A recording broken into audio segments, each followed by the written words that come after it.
Welcome to old story. இன்றைக்கி நம்முடைய சேனலில் ஃப்ளோரிடாவில் 1987 மற்றும் 88களில் நடந்த யூஎஃப்ஓ சம்பந்தப்பட்ட ஒரு சுவாரஸ்யமான இன்சிடெண்ட்டை தான் பார்க்க இருக்கிறோம். இந்த பகுதியில் யூஎஃப்ஓ நடமாட்டம் அதிகமாக இருப்பதால் பலதரப்பட்ட மக்களால் சொல்லப்பட்டு வந்தது. இந்த கதைகளெல்லாம் வெளி உலகத்திற்கு தெரிய வருவதற்கு முன்னுதாரணமாக இருப்பவர் யார் அப்படின்னு பார்த்தோம்னா எட் வால்டர்ஸ் அப்படின்னு சொல்லக்கூடிய ஒரு பில்டிங் கான்ட்ராக்டர். இவர் தான் முதல்ல இந்த யூஎஃப்ஓவை பார்த்ததாகவும் அதனை புகைப்படம் எடுத்ததாக 5 புகைப்படங்களை வெளி உலகத்திற்கு காண்பிச்சிருக்கிறாரு. அதன் பின்னாடி நிறைய பேர் இதே மாதிரியான பறக்கும் தட்டுகளை பார்த்ததாக சொல்ல ஆரம்பித்தாங்க. அதன் பின்னாடி நிறைய யூஎஃப்ஓ ஆராய்ச்சியாளர்களால் இது ஆராய்ச்சி செய்யப்பட்டது. அப்படி எட் வால்டர்ஸ் என்ன சொன்னார் முதல்ல அப்படிங்கிறத பார்த்தோம்னா 1987 இவர் தன் வீட்டில் ஓய்வெடுத்து கொண்டு இருந்த நேரத்தில் பொழுது சாய்கின்ற பொழுதில் ஒரு மர்மமான விமானம் வித்தியாசமான விளக்குகளோடு பறந்து போகிறத இவர் ஜன்னல் வழியாக பார்த்துருக்கிறாரு. அது ஒரு விமானமாக இருக்கலாம் அப்படின்னு ஆரம்பத்தில் அவர் எல்லாரையும் மாதிரி நினச்சிருக்கிறாரு. ஆனால் அது எழுப்பிய சப்தமும் அந்த விளக்கு வெளிச்சங்களும் அவருக்கு சந்தேகத்தை ஏற்படுத்தி இருக்குது. சரி என்னமோ அப்படின்னு அதை அவர் பெரிதாக எடுத்துக்கொள்ளலை. அதன் பின்னாடி சில தினங்களுக்கு பிறகு மீண்டும் அதே மாதிரியான விமானம் போகிறத இவர் பார்த்துருக்கிறாரு. வித்தியாசமான அந்த ஆரஞ்சு நிற ஒளியை பார்த்ததும் இவருக்கு சந்தேகம் ஏற்பட்டிருக்குது.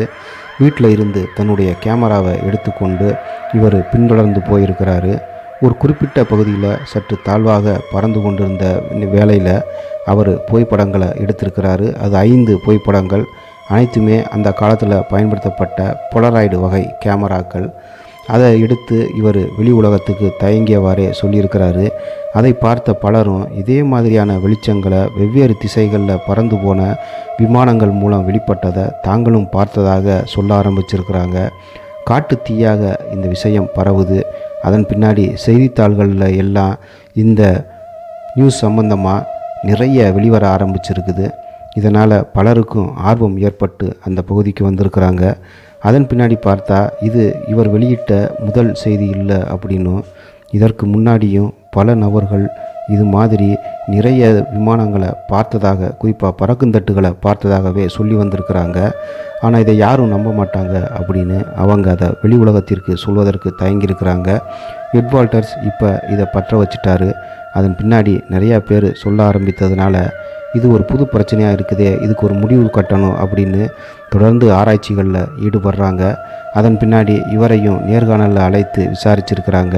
அப்போ எட் வால்டர் ஒரு சுவாரஸ்யமான சம்பவத்தை சொல்கிறாரு. இவர் மீண்டும் அந்த யூஎஃப்ஓவை பின்தொடர்ந்து சென்றிருக்கிறாரு.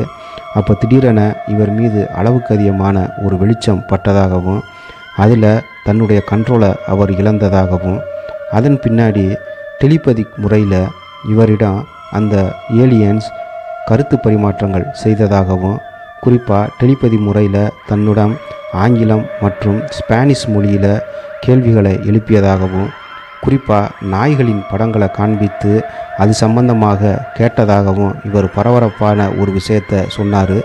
டெலிபதிக் முறையில் ஆங்கிலம் மற்றும் ஸ்பானிய மொழிகளில் எப்படி அது பேசியிருக்கக்கூடும் அப்படின்னு பலருக்கும் பலத்த சந்தேகம் ஏற்பட ஆரம்பித்தது. ஆனால் எட் தன்னுடைய கருத்தில் இருந்து பின்வாங்கலை. குறிப்பாக நாய்களை பற்றி ஏலியன்கள் கேட்பதற்கான காரணம் என்ன அப்படிங்கிறதும் இப்போ வர ஒரு புரியாத புதிராகவே இருந்து வருது. நிறைய பேர் தொடர்ந்து 1988 வரை அந்த பகுதியில் பல மர்மமான யூஎஃப்ஓக்கள் பறந்து போனதை பார்த்ததாக செய்திகள் தொடர்ந்து வெளிவர ஆரம்பித்தது. அதன் பின்னாடி தான் கொஞ்சம் கொஞ்சமாக இந்த கதைகளெல்லாம் நிறுத்தப்பட்டது. அதன் பின்னாடி எட்டுக்கு பல்வேறு நபர்கள் தொடர்ந்து ஆராய்ச்சியாளர்களிடம் இருந்து பல அழைப்புகள் வந்தவண்ணம் இருந்துச்சு. எட்டும் தன்னுடைய கருத்தை தொடர்ந்து முன்வச்சார். அவர் அளித்த அந்த புகைப்படங்கள் அனைத்தும் பலரும் அது டபுள் எக்ஸ்போசர் முறையில் செய்யப்பட்டது அப்படின்னு மறுக்க ஆரம்பித்தாங்க. என்ன இருந்தாலும் யூஎஃப்ஓ சம்பந்தமான ஆராய்ச்சிகளில் பல நபர்களால் சான்றளிக்கப்பட்ட ஒரு வித்தியாசமான இன்சிடெண்ட் அப்படிங்கிறதால இப்போ வர ஆராய்ச்சியாளர்கள் மத்தியில் தொடர் கேள்விகள் எழுப்பப்பட்டே வருது. ஆனாலும் இதற்கான அறிவியல் பூர்வமான ஒரு ஆதாரங்கள் எதுவும் கிடைக்கல. மற்றும் ஒரு வித்தியாசமான கதையில் நாளைக்கு உங்களை சந்திக்கிறேன். பாய்.